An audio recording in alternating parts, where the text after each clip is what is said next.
Rebecca Gill here at iThemes.com. I'm really excited for you all to hear about this on-page SEO, where we actually dig into what's happening on your individual page and in your site to go beyond just some basic SEO knowledge.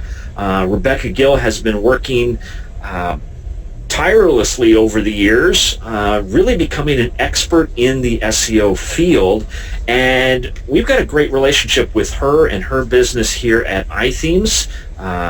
She'll tell you a little bit more about what she does and some things that she offers, but I just wanted to encourage everyone to head on over to the chat room at iThemes.com/chat, because if you have any questions, ask them there and you can participate in the discussion. And without further ado, I want to welcome back Rebecca Gill here to iThemes Training. Thank you so much. Hello, everybody, and it's great to have my iThemes friends back again. I'm excited to talk to you all about some on-page SEO. Just before we get going, I just want to let everyone know that my slides are available on slideshare.net. If you just search for my name, you'll find it. It'll be the latest upload as of yesterday, so they're available for download, and feel free to grab those if you'd like. They're available now and will be after the webinar. So let's just jump in. So if you've been on webinars with me before, you know that I continue to preach the focus of keywords and keyword research and the importance of site mapping. And while some people in the world have declared that keywords are dead, it's a bunch of craziness. They are not. So before we go into on-page optimization, I want to remind everybody that you really have to ask yourself, what is your keyword focus? Because before you really write content for the web, whether it be a page or a post or a product, if you're trying to get that to rank organically, you really have to have a keyword focus or phrase in mind so that you can optimize the on-page activity for that itself. As a refresher, if you've not been with me on prior webinars, I want to just go through it quick. If you have, this is going to be about, it's going to be a refresh of some of the things that we've talked about in prior iThemes webinars or my course. But for those new, I just want to go through it real quick. So this is the process that I go through prior to writing like a blog post or a web page. And not every web page or not every blog post is going to have SEO value, and it's going to have a keyword focus. But if you are trying to do on-page optimization, then you should have some type of keyword phrase in mind. So before I really start writing, I just kind of brainstorm different topics I might want to write about. So for example, if I wanted to start talking about the new platform that the Studio Press or copy blogger people came out with called Ringmaker, I would start to think about some type of phrase I could use to bring in traffic, because I just don't want to write and no one to read it. I want to be able to obtain some search traffic for it. So I just start writing down those, some topics, whether it be paper and pen, or it's in Word, or it's in my notes. It doesn't matter where it's at. The fact is you need to brainstorm ideas or phrases that you could potentially use around the topic you want to write on. And I write down 5 to 10 of those, and as I'm doing that, I kind of also document the key points I want to go over, because as I start to do those key points, that kind of helps me lead me to different branches I can go with search phrases. Once I have 5 to 10 search phrases kind of documented, sometimes I might have 15, sometimes I might only have a couple, but they're pretty solid. Then I head over to Google and I start to review who shows up on page 1 for those. And the reason I want to see who shows up on page 1 is I want to look and see what kind of weaknesses that the existing websites that are ranking have. Can I beat them? How good is that content? Is it long or is it short? Is it well optimized? Does it have good meta titles and meta descriptions? Can I beat it? Can I do better? And those are the things that I ask myself.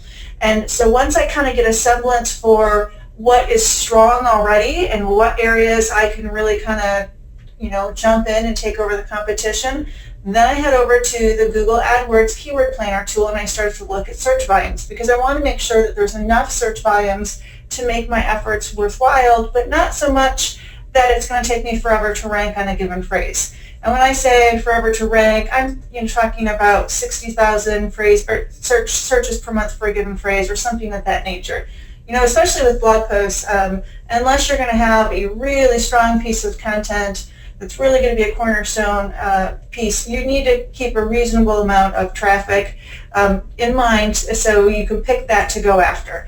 So then my last step that I think about is once I have the phrase, right, and I kind of narrowed down the phrase I really want to go after, then I start to think about potential titles, right? Again, this could be a page, a post, or a product. What type of title would I use that could craft in that phrase but still be enticing and sound good and read good and be grammatically correct? Then I start thinking about how would I open up my blog post or my web page utilizing that phrase, and can I do so in an easy, well-flowing way? And sometimes when you get to this last point, the answer is no, and you have to get rid of the keyword because it's not going to fit within that. But for the most case, I can turn that into something good. And so that's when I say, okay, I've got my focus, I'm going to start, moving on. Before you make your final selection, though, I want to remind you of two very important questions that you should ask yourself. The first one, is the keyword precise enough, or is it going to be too generic? And I love this example of parsley. I use it in the course because it's something that everybody can understand, and it's something that I came in contact with in real world with one of our clients. And she said, I'm just not ranking on my content. I'm writing good content, but it's not ranking. And when I went in to look at her website, the keywords she was picking were like parsley. And I explained to her that, parsley is very generic. It has search volume of over 200,000 per month, and there's almost 30 million results, sitting in the search index. And she had a website, and while her efforts and her intentions were great, that keyword was just too broad. So I kind of talked her down a way of, narrowing that down. If you narrowed it down to parsley recipes, now that's a little bit more granular, but there's still a lot of competition out there because there's so many women and men blogging about recipes and food and dietary, education for people. So let's take it one step further and go even a little bit more granular. Health benefits of parsley. Now, that gets a lot less websites that you're competing with, so it does present a better opportunity. And then if you even take it even further, parsley juice benefits, and I would never want to drink that, but that was actually a real phrase. That's 260 searches per month, very reasonable results in Google, and it's something that she really believed in, and it's something that she would be blogging about, and I think it was very close to the nature of her blog posts. That's the true, type of phrase that you want to go after if you're trying to optimize something like a blog post. So keep that in mind as you're going through, because our inclination is to go broad, to go more common, and that makes it very difficult to optimize and very difficult to win and get on page one. And we all know we want to be on page one of search results because that's where the traffic is and that's where you get the most click-through rates. So the next question I want to ask is, have you ever used this keyword before in your pages or your posts or your products or your categories or tags? And I ask this because I catch myself duplicating this, and while like the Yoast SEO plugin does have a little line for that, it's very subtle and it's easy to miss. So those are two really important things that you should always look at and always ask yourself before you're actually venturing into on-page optimization. So now that we kind of have a keyword focus and that we're getting ready to go forward, I want to remind you to write content that users and search engines will love. And that in today's world with SEO is longer content. And I bring this one up before we go into the actual on-page because it is really important. And I have this conversation with clients all the time. When we're in a web design project and we're updating people's content as part of a rebrand and a launch, they want to give me content that's 400 words per page, and this is on heavy-hitting keywords, and it's just not going to translate into ranking. And I'll come back and I'll push back to say, we need more content. We have to have something more on the page that people will want to read, they'll want to share, and they'll want to link to. And there's been a lot of studies done. I give you in this first point a study from 2012 where the average content length of top 10 results was more than 2,000 words. And you might all be dying right now thinking you could never write 2,000 words, but you really could if you've got something important that you want to say, and it's a topic that can warrant it. Not every blog post or page or product is going to allow 200 words, but those where you can, you want to do this if you really want to get traffic for this. Average number of words for content that's in the number one spot was 2,416. That's a lot, but that's, it makes it a value. And then for the top 10 spots, the average number of words was a little over 2,000.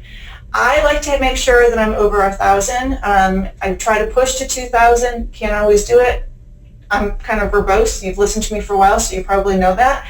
So it's easier for me to get up to that number. But keep that in mind. If you're going to take the time to optimize your content, you need to make sure that you have the good keyword focus, and then you've got a long piece of content that both the search engines, the users will really, find a value. A couple other benefits is studies have shown that longer content gets more social shares. Social shares helps SEO. It gets more inbound links, and inbound links help SEO. And it's better for ultimate conversions on your website and blog. So all in all, it's just a win all the way around.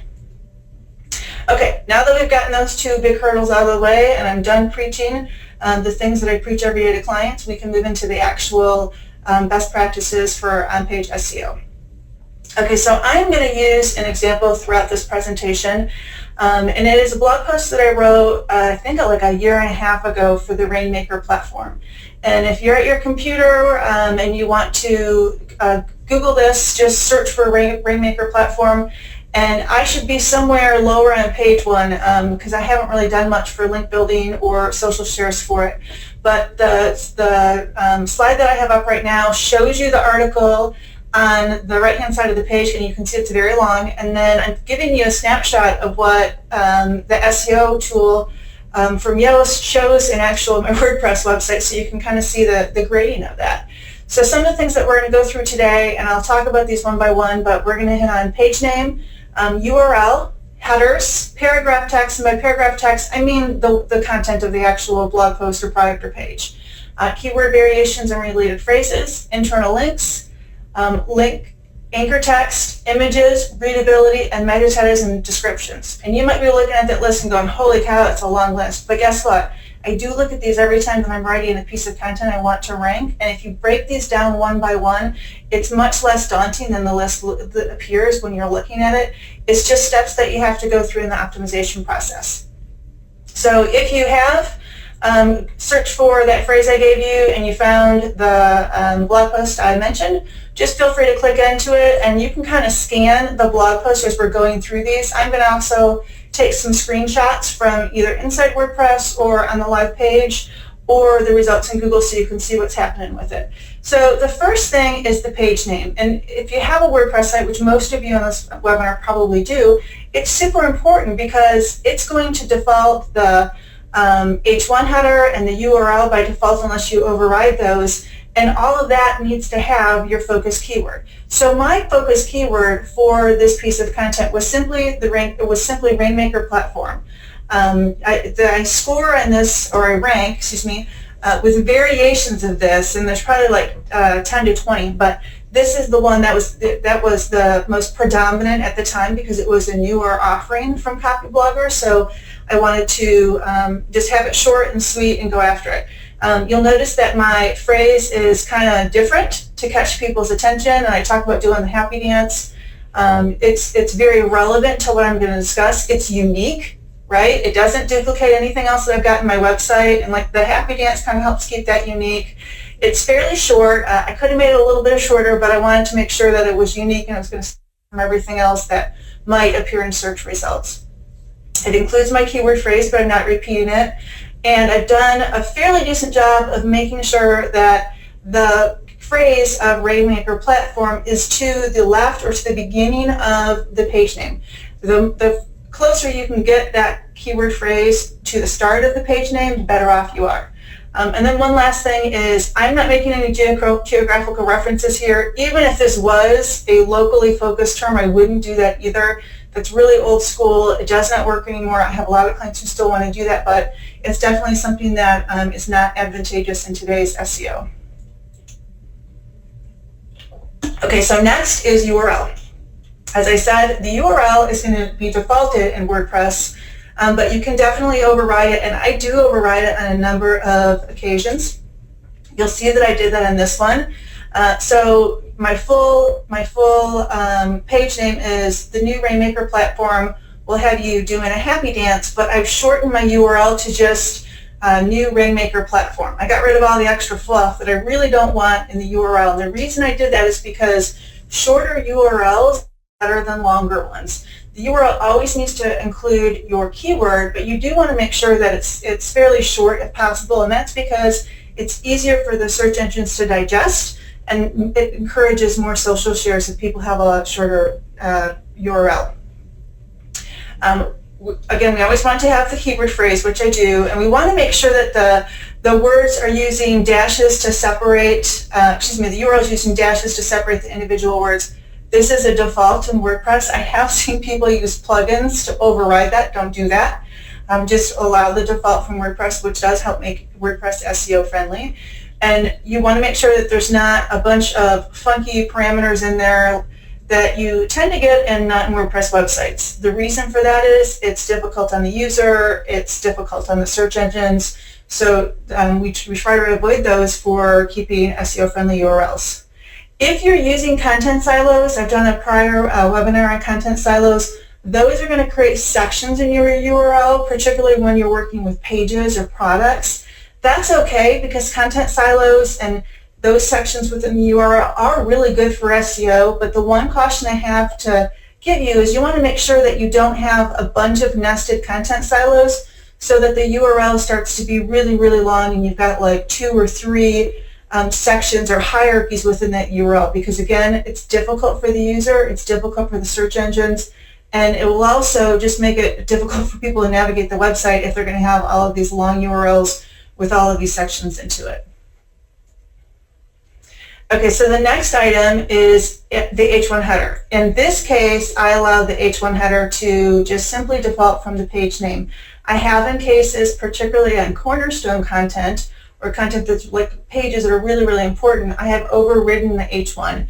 And there's plugins for WordPress that allow you to do it. We use the Genesis framework. There's a really good plugin that allows you to it's like called title toggle or something like that, but allows you to turn off the default H1 and create your own H1 within any piece of content within the website, which is great. But be careful when you're doing it because it is one of the most important tags for on-page SEO. Search spiders pay really close attention to this because it helps give them a basic description and an overview of the page's content, and that's really important. They need to understand what they're going to be getting as they go through the content, and the same thing for the users. A lot of WordPress themes are going to automatically create this for you, but I do see, and I saw some today, websites that just don't have the H1s. And I don't mean they don't have one on the homepage. I mean they forget it on a lot of the pieces of content within the website. So always make sure that your WordPress theme or your website has an H1, and it has a specific H1 on every single piece of content. Do not let the website or the theme or whatever CMS you're using put in the same H1 across the whole entire website. I have seen that too, and it's just extremely bad for SEO. So just some tips for optimization. Again, make sure your WordPress theme uses H1s. Make sure it's used properly, and there's only one per page, and each page or piece of content includes an H1. We want the keyword phrase to appear in the H1 tag, and we want that H1 tag to appear above any H2s, H3s, H4s. And you might be thinking to yourself, if you do web design for a living, that seems like a silly statement to make. But I do have clients, again, who want to maneuver and override the headers, and they want to put sometimes H1 below an H2 or an H3, and you just can't do that. It's confusing all the way around. Okay, so the next thing that we're going to hit is H2 to H6s. If you're using like an SEO tool like Yoast, it's going to encourage you to create a subheader and put in your keyword. And I'm giving you an example of what I have in the blog post. You'll see that I'm using the keyword phrase. And my H2, I think it's an H2 or an H3, is the new Rainmaker platform extends the beauty of WordPress. So I'm using that subheader within the blog post. It includes my keyword, but it is a variation of what I have in the H1. And you might be thinking, this is silly, that my last bullet point there is to avoid duplicating H1 headers with subheaders. But again, this is something I see commonly on websites, both within WordPress and without. and I don't know why people do it, but they'll have the H2 appear exactly the same as the H1, which doesn't really do any good to the search engines or the user because they can't differentiate between one header or another, and they can't figure out why you're using it. The subheaders and the header are supposed to kind of give you a hierarchy of the page and allow you to scan the page and jump to different sections and get a grasp of what those sections are about. When you have that duplication of the same phrase, it's confusing. So if you can use headers and subheaders in your content, they are always beneficial. They're beneficial for the user and for the search engines. A couple of things to keep in mind is you want it to include your keyword. Variations of that keyword are great because that helps with the blog post or the page as a whole. I always encourage people to keep them in title case and not put long sentences into subheaders. I see people do this a lot too. I have clients who want to do this during the design process. I really tell people not to do it because headers are supposed to be, titles are supposed to be, section headers, right? They're not long sentences. That's for emphasis. Use a bold or something else, and it makes it very difficult for the reader of the page to digest that content. And if the reader and the actual human visitor can't digest the content, they bounce. If they bounce, it's bad for your SEO and it doesn't help your conversion. So that's why I encourage people to avoid it. Okay, so the next item is paragraph text. And now you might be thinking this is silly. Like, why would she have this in there? Of course, you should have your keyword within your paragraph text. I have it in here because there's a lot of times where I will give my clients, we'll do keyword mapping, we'll do keyword research, we've got a plan, they know exactly what kind of content they need to deliver for the website development project. It comes over, they've even got the Word file name has the keyword in it. I get that piece of content and guess what happens? It doesn't include the keyword. They had it in their mind, they started using variations and they totally forgot to use the actual keyword itself. So it is really important for you to double check yourself on this. There are things that you can do to help in your text to make sure that your page is well optimized. One of the first things is have your focus keyword appear right away in the text. The reason you want to do that is because search engines read top to bottom, left to right. That first paragraph text or the first header, this is what they're going to see after the H1. And what you want to do for them is you want to reinforce that's what this page is about. You want to set the stage for what's coming in that content, and it's good for the search engines and, again, the user.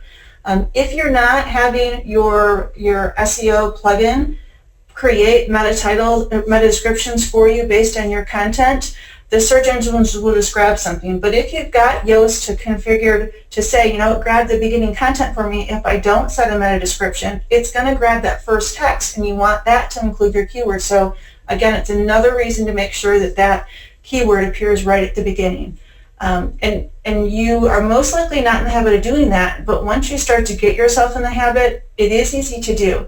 And what I do is I generally try to think about that as I'm writing my page or my post, and I always do a double check at the very end to make sure I did. And I will be honest with you that in like 60% of the cases I have it and 40% I don't, and I have to rewrite that first sentence to better utilize the keyword and make sure it does appear in the first sentence.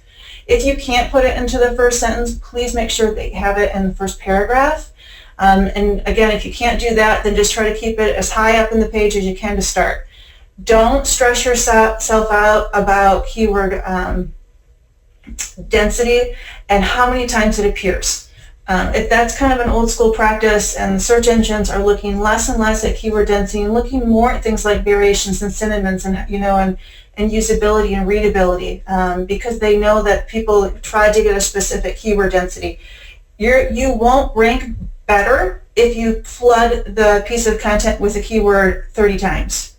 You can rank just the same as 30 times as you can 5 times, because the 30 times may make the piece of content very difficult to read and very unnatural. And in that case, it starts to look like keyword spam, and it's going to degrade it in SEO, and it's just going to hamper the user experience. You'll notice that in the example I have, I pulled this out from the top of my blog post, and while I have a lot more text in this, I just want to kind of give you a sample, and I highlighted the keyword phrase so you can see that it is appearing, it's broken up, and it's fairly natural, and it will continue to do that throughout the page, which is exactly what you want. And I do have variations of it. some with new, some without. The other thing to do is think about the topic itself, right? So as you're writing your content, think about the topic as a whole, and that will kind of help you break free of the fear of keyword density. And I know SEO tools still show that, and just use it with a grain of salt, right? Be more cognizant of the quality of content that you are providing, and are you answering the questions that your users really want you to answer? That's going to be what really translates with users, and if it translates well with users who are physical and real human beings who read the content and stay on your website, it's going to do well in SEO and with search. Okay, variations. Now, variations shouldn't be scary. They're kind of new. I mean, I say kind of new. They're new to the world of SEO where we're paying more and more attention to them. They were always important, but they weren't nearly as important as they are today. Keyword variations are just simply an alternate phrase for your focused keyword. It can be a different version of it. It can be a longer version of it. And one of the best places to find variations is stick your focus keyword in Google and see what shows up at the bottom under related searches. A great example of this is WordPress theme, premium WordPress theme. Put that into Google, see what shows in the bottom, and you'll see all these different variations. It's going to be templates and premium versus stock, and there's just so many different permutations of it, and that's what you can use within the content to make it feel more natural and to really help your visitor. And what that also does is it allows you to potentially rank for those phrases as well. If you have a really good piece of content, the search engines will be happy with that piece of content, and even though an alternate or a variation isn't your primary focus keyword, you can still rank for that.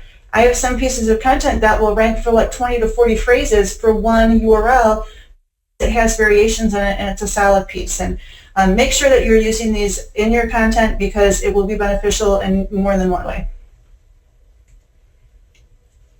Okay, images are also important, and the reason that they're important is, do they help SEO? Yes, but they also help usability and encourage social sharing. People just by nature like images. It helps give your content depth. Videos and multimedia also help give content depth. While all content isn't going to have an image or a video, it is good to include them where you can.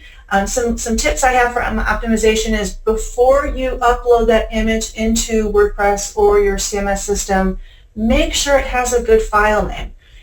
The file name should represent the image. It should not be whatever the stock photo ID is from when you purchase. It shouldn't be your camera's default ID that it gives you. It should be what it is, right? If that image represents your focus phrase and your focus keyword, that should be used within the file name. It's really hard to do, I will admit to that, and it's not going to happen in all cases. But if you can do it, because having the focus keyword phrase inside your file name and inside your image alt text is going to help that page rank with the search engines. But don't force it. If it's not going to be natural, don't do it, because it will look like spam. It will go against you. My third item is to use the right image size. That's important because that will affect how fast the user will be able to pull up your piece of content and digest it. Performance and speed are really important to the search engines, and they're talking more and more about it. So just be cognizant of that as you upload it. My last bullet is write a really good description. And the reason a really good description is important is, if you want that image to show up in Google search, or image search, the description is important.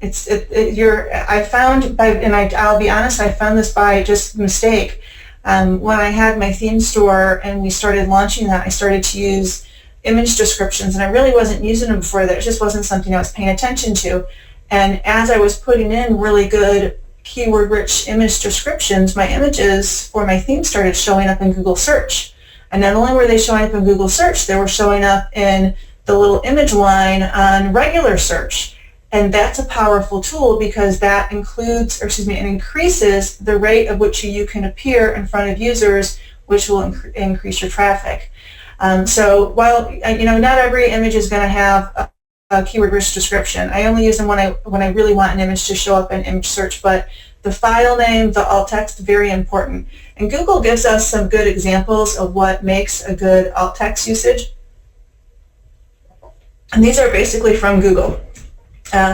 The really bad one is just puppy with no alt text. And the alt text is what's telling Google what that image is about, and also tells users who have accessibility issues. It helps the tools that they're using tell them what that image is about. So having that blank is really, really bad. A better one is actually saying that it's the picture of a puppy. A really good description is to say that it's a Dalmatian puppy that's playing fetch, if that's what the image is showing. A spammy description, or alt text, would be puppy, dog, baby, dog, pup, puppies. And if you've been doing this for a while, you probably think, oh my gosh, she's crazy. Who would do that? People do that, and I see it all the time. Again, as I check websites for SEO projects, or look at some of the things that our clients are doing with design, I end up having to go and fix that and kind of educate them on that's keyword spam, and it does more damage than good. So, just keep this in mind as you're bringing those images in, because they do affect the overall value of the page that you're optimizing, as well as your ability to show up in image search. Okay, so my next item is internal links, and this is a common area that people completely forget about. And I bring it up because it is important, and Google themselves say it's important. So first, what is an internal link? An internal link is just a representation of connecting one page or piece of content in a website to another piece of content. It provides value to the human reader as well as the search engines, because it allows both to find additional pieces of content that may be of interest. These are really important to search engines, and Google tells us this. They clearly state that the number of internal links pointing to a page is a signal. That means it's a ranking factor. It tells us the importance of that page. A page that has a significant amount of inbound links from other places within the website tell the search engines that that page is important. Guess what happens in most websites? Where do they link? They link to the contact page. They link to the About Us page. And a lot of times, neither one of those pages have SEO value. So it is really important that if you have highly important pages on your website that you consider to be cornerstone or your most important content, these could be services, products, success stories that have been optimized. There's various, it could be other blog posts. Make sure that you are building a link strategy to build up those links. If you're blogging regularly, blogging and linking from blog posts over to your core pages are very good practice, and it will definitely help the usability of the blog post as well as the SEO value of that destination link. Some tips for optimization is place those links where they will help the user and provide value. And I state that because you don't want to force them in. They need to be able to provide value for the user for them to really work. Link over to your cornerstone content, services, or products. Make sure that you have that good keyword text or anchor text so that both the search engines and users with disabilities know what that link is about. Vary the anchor text. So if you have a cornerstone page and it's got a focused keyword, you don't always want to use that focused keyword as your anchor text, because that's going to appear unnatural to the search engines. You need to make sure it's varied. That's something that we've been more aware of in the last, I'd say, 5 years, not so much 10 years ago, but definitely 5 years ago, and it's something that you need to keep in mind. My last one is don't overuse the links, because what that does is it makes content unreadable. Some really long pieces of content could have 5 to 10 links.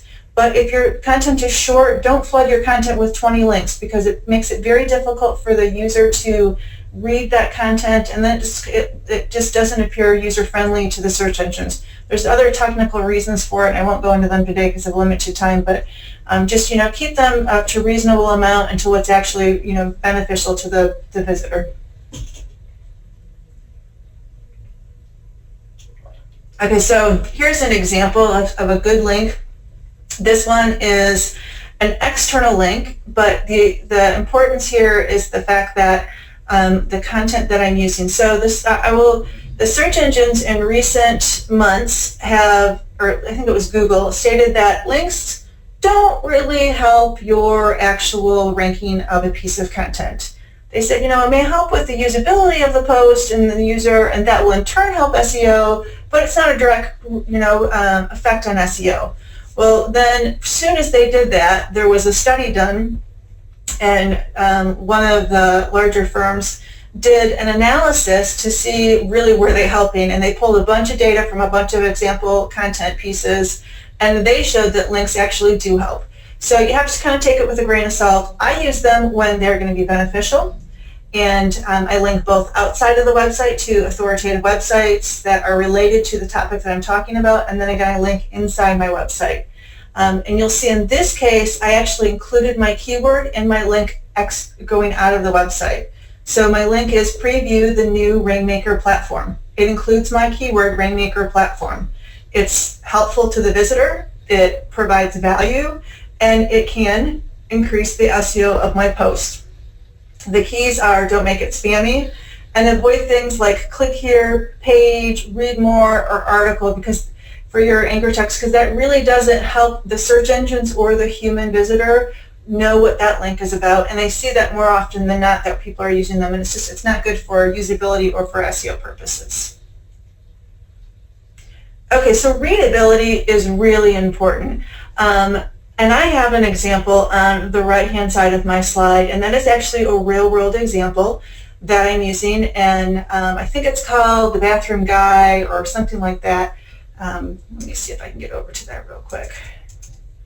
I want to show you that that website really does exist, and there he is.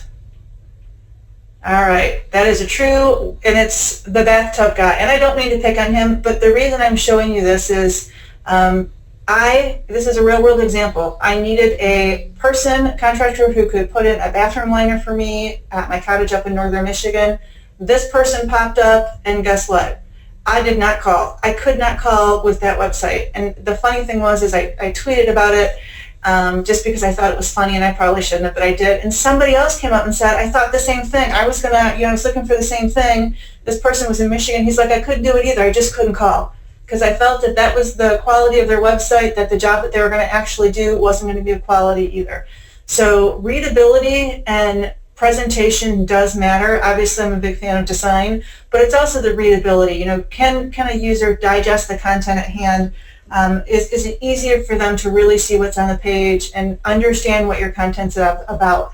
So while I joke about that example right there, my blog post is using the example shorter paragraphs. I'm a big fan of bullets. I'm a big fan of subheaders. I try to use regular verbiage. I try to write like I speak, and I have dialogue with people, and I try to skip a bunch of the industry jargon that just won't translate with most visitors that are going to read my content.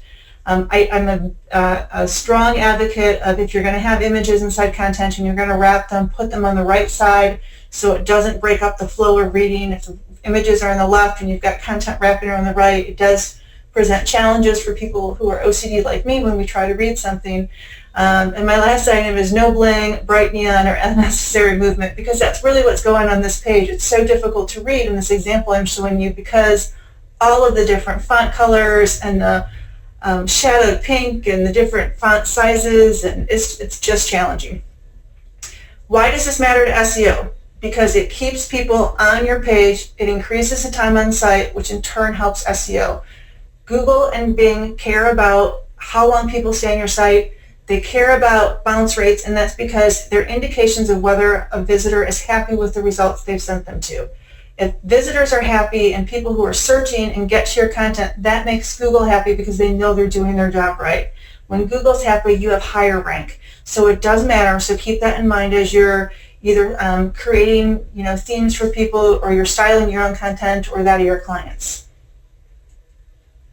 Okay, meta titles and descriptions are a very important part, in my opinion, of SEO, and there's debate on this, and a lot of people forget about them, but here's why they're so important. Even if they're a minor part of the search engine algorithm and a minor ranking factor, they're the first thing that people see when you show up in search. It's your first opportunity to grab someone's attention and gain their trust and entice them to actually click into your website. So they're important. So let's talk about some tips for optimization of meta titles, and in the next slide we'll talk about meta descriptions. So a meta title is a title. It's just that. It is not a sentence, it's a title. It should be brief, but enough for the user and the search engines to understand what that piece of content is about, because that's what both are using them for. It should be unique, and it shouldn't duplicate other meta titles on your website. I pulled a report today on a company, and it was just flooded with duplicates. And this happens a lot with e-commerce sites because the products will be so closely related that they'll end up having duplicate titles. Very difficult for the search engines to figure out what that content is about. Also very difficult for the user who sees it in search, especially when there's a number of them showing up together.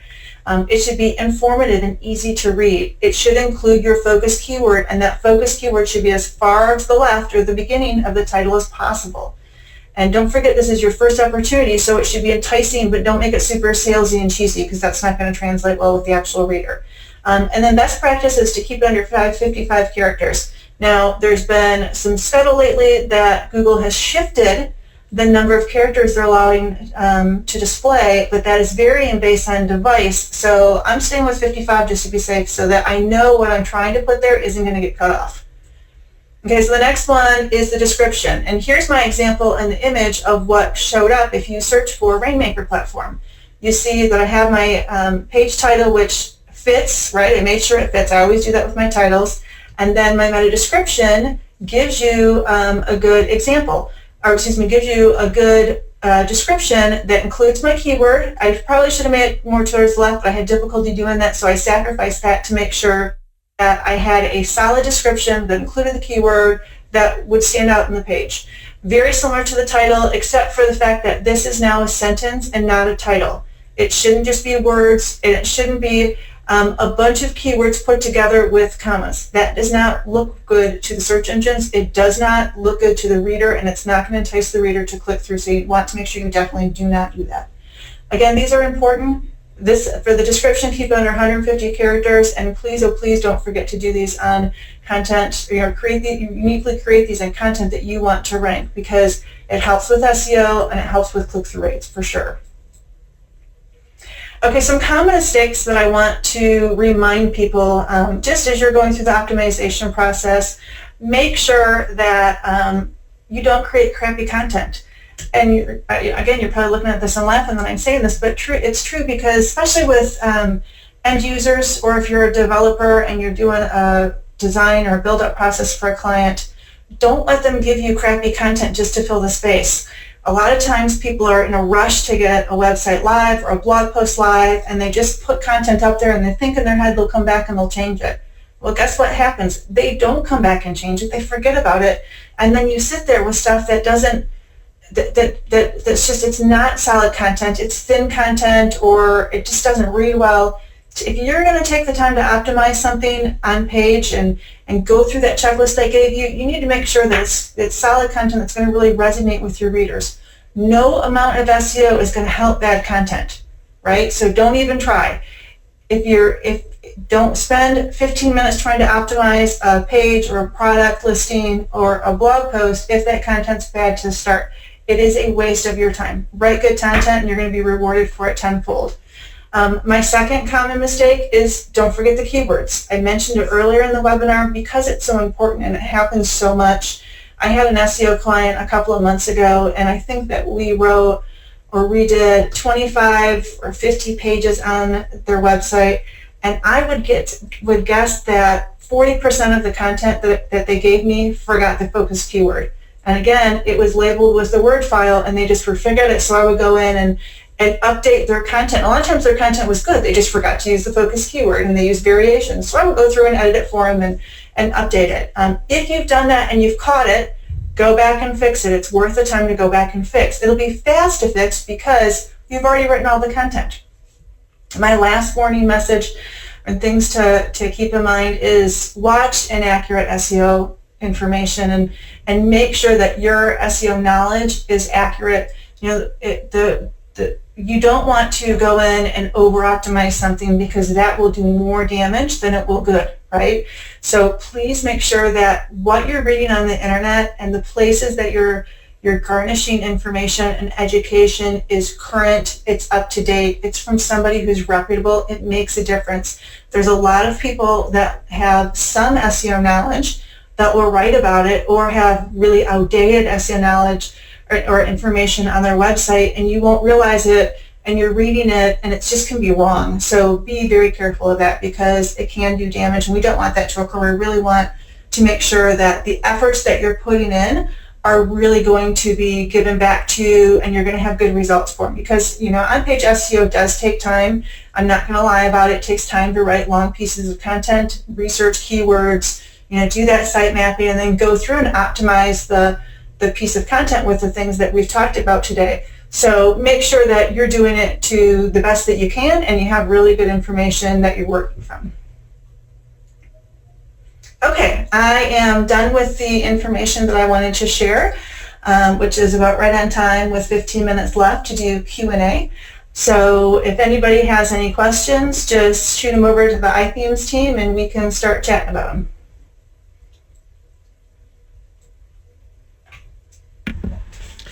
Well, thank you so much, Rebecca. Yeah, there have been lots of questions that have popped up.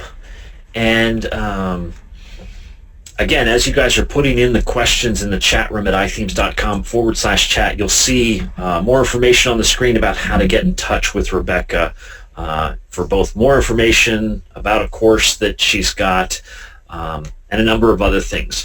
Now, one question that popped up a few times that, as questions are flying on the chat room right now, for the on-page SEO,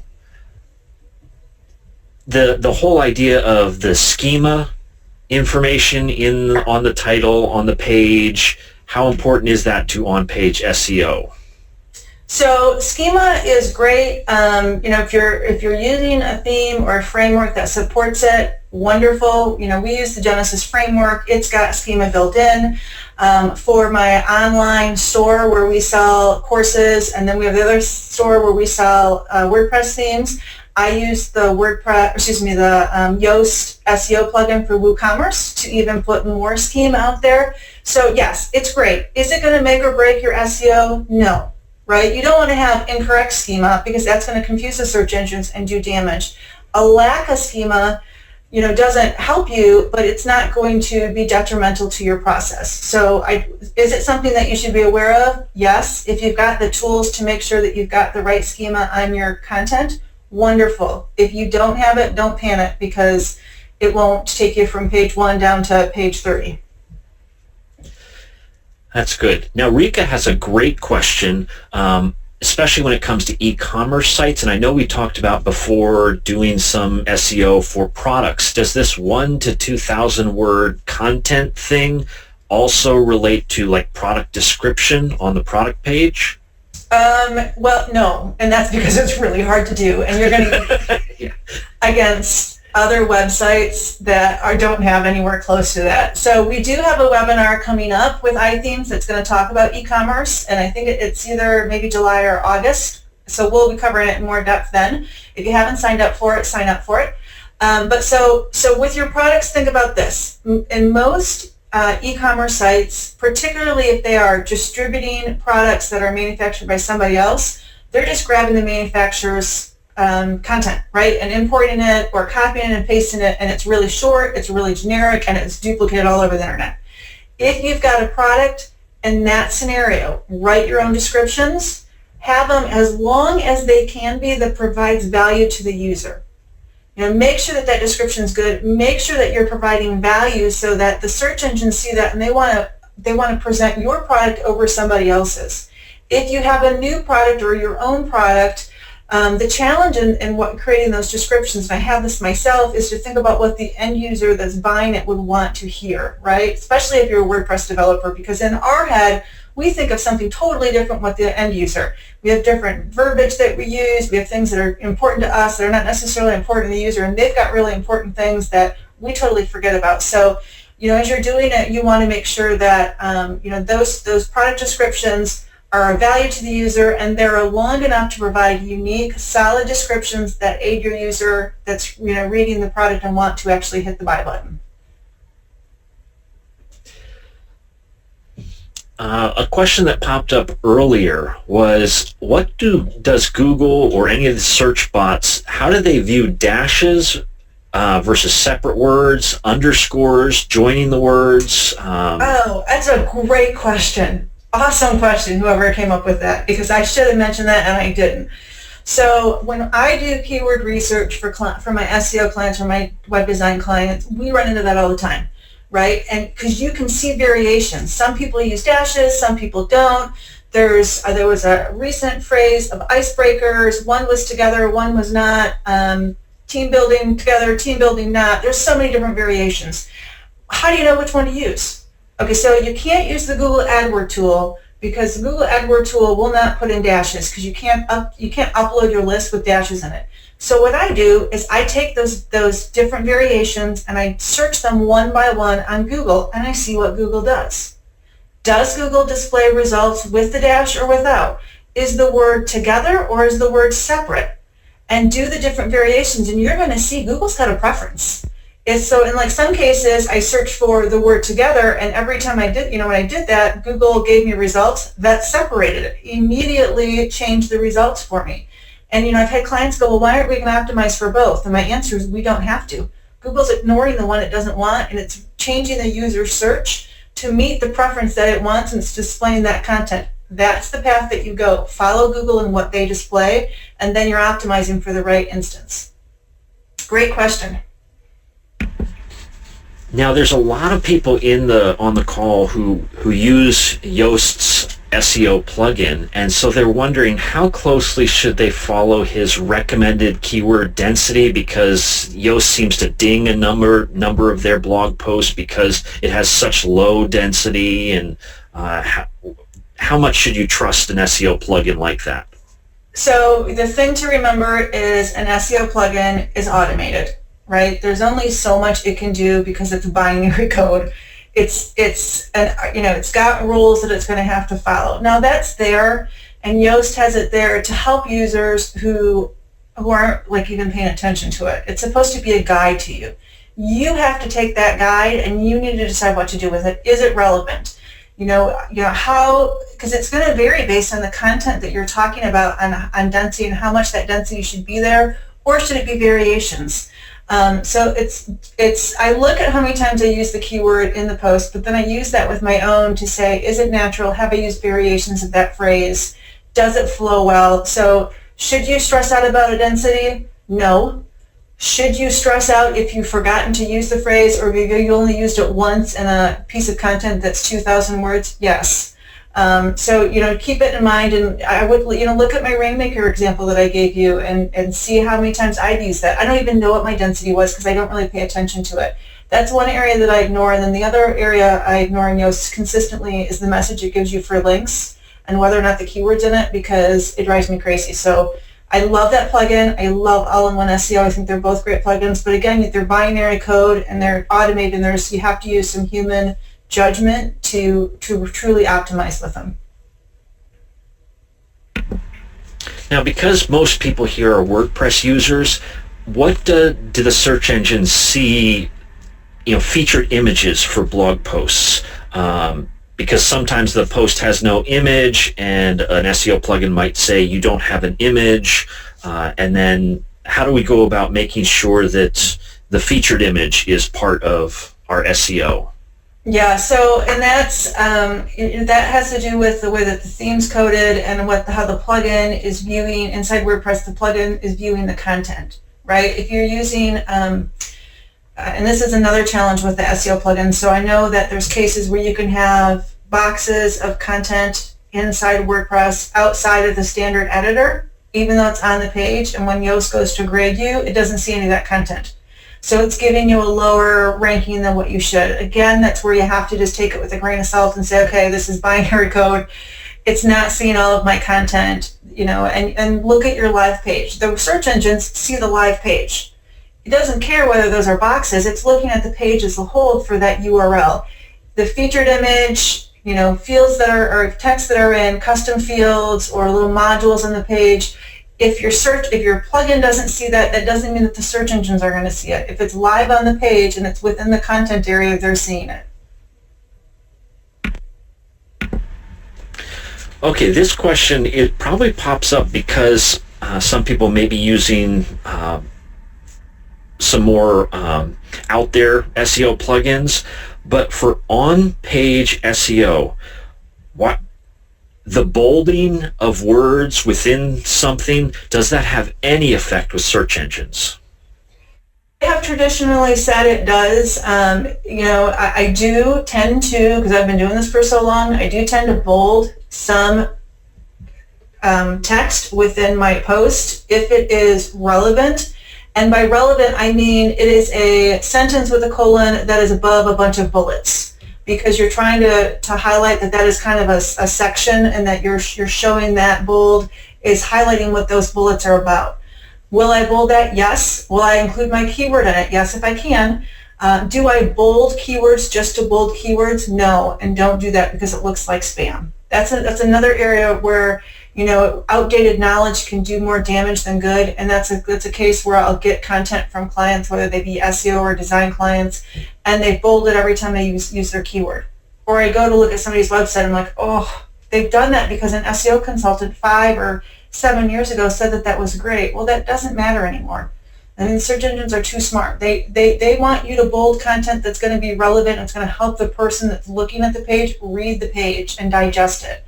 And if in that instance, like I gave you with my bullets, you can put the keyword in there, great, do it, but don't do it otherwise. And another follow-up on images, should we always be using both the alt and the title tag for every single image that's on in our content? Gosh, I'm trying to think of what those are and what those look like in WordPress. I always have an alt title for the image, and one of them defaults by WordPress, which I think is the other one.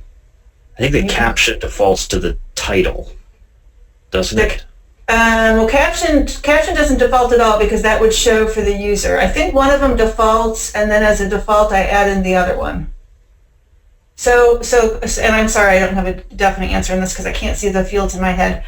I would veer as in yes, as opposed to no. The alt is extremely important because that's what people with disabilities are gonna utilize, and that's what the search engines are going to utilize to figure out what that image is.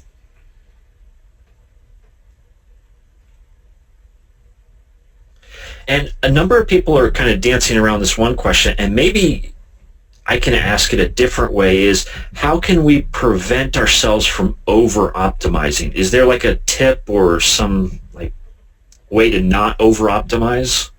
Here's something that I do is I always preview my content before I post it.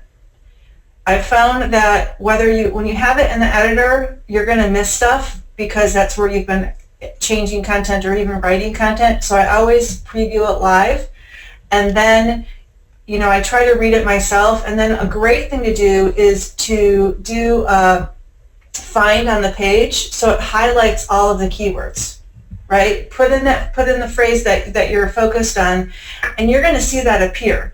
And if you see it start to be clustered or just very repetitive on the page, now you just take a step back and say, okay, is this readable? Because it does look like it's over-optimized. And in some cases, you'll read it and you'll say, no, this reads perfectly fine. It's of value. It should be there in all the instances I've used it. And then other places you're going to say, yeah, I really shouldn't have done that. I can replace it with a variation or a synonym, and it will read better. And so that's the check that I do, and I think that's what I would recommend you do, is don't just publish it straight from the editor. View it live, scan it yourself, do the find to see how many times you've used it if you're concerned you're over-optimizing, and then take a step back and read it. And if you have to step away, save it as a draft and come back the next day to review it, do that, because you'll have a fresh set of eyes and everything won't be blending in together. And one of the final questions also dealt about images. Because page speed is so important for search engines, is there a recommended size of an image that we put in our content? I think that's going to vary based on the theme and how it's using images. It's also going to vary based on your host. If you have a really low-end host that's on shared hosting and that doesn't do a great job of monitoring usage and optimizing the server, you're going to have to use smaller images because that's going to drag down your performance. If you're on a solid host like WP Engine or Liquid Web and you've got a robust hosting and your theme is calling for large images and it can support it and it's still, got good performance, then you can use the larger images. But it's definitely going to vary based on the the situation. And you know, like I years and years ago, I had, before we started creating our own themes, I would buy stock themes, and some of them were really crappy, and the code was horrendous, and and it was on shared hosting, and no matter what I did, we couldn't make that theme and that website fast. Adding in larger images to that is the death sentence, because it just makes this already slow website even slower. But again, if you've got a good hosting environment and you've got a solid theme, you know, do I want you to add in an image that's 4 times the size that you need? No, but I don't want you to be fearful that you can't have large images just because of performance, because your website can support it if you're using a CDN and a good host. Well, this has been great. Thank you so much for this on-page SEO. Just a reminder to everybody, you can follow the iThemes blog at ithemes.com/blog if you want the replay. Next month, I believe it's off-page SEO. And let me just ask, is there any final parting thoughts you wanted to share, Rebecca? What I would say is I haven't created that presentation yet, so if you are on the webinar right now and you've got burning questions about off-page SEO, just shoot me a note via Twitter, and I would love to include those in the presentation, and we'll go through them all. So thanks again, and thank you to all of you who tuned in for this training, and we look forward to seeing everybody on another training event very soon.